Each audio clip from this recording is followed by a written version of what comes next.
This video will show you how you can easily switch between multiple cameras in Blender and some other quick camera tips. Here we have a sample scene with two people chatting. On the left side, there is camera view, and the main scene consists of three different cameras. Right now the CM1 is the active camera, which shows the entire scene. You can make a camera the active camera by selecting the camera, go into View, then Camera, and set Active Object to Camera. Or you can simply click the green camera icon right next to the name to switch between active cameras. Let me show you an interesting way to switch between cameras automatically. I'm going to select the main camera first, then click Marker, and bind camera to marker. This will make the CM1 active throughout the scene.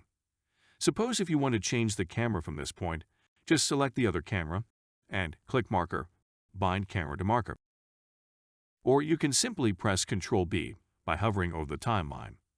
This will make the second camera active from that point. Let's play this and see. If we want to use the third camera around here, press Ctrl B to bind the camera to that frame. Suppose you want to shift its position, just click and drag. You can bring back any previous cameras by duplicating the marker by pressing Shift D and place it over the other frame.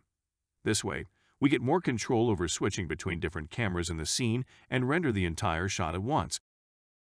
This one is a different example. Here we have another scene of a car with the camera in front. Let me switch it to the camera view on the left.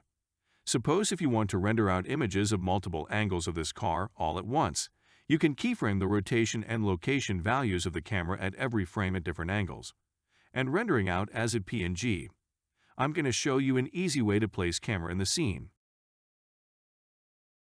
Just select the camera and go to the Constraint panel and add a Track to constraint. Select the target object. Now the camera is always facing the car.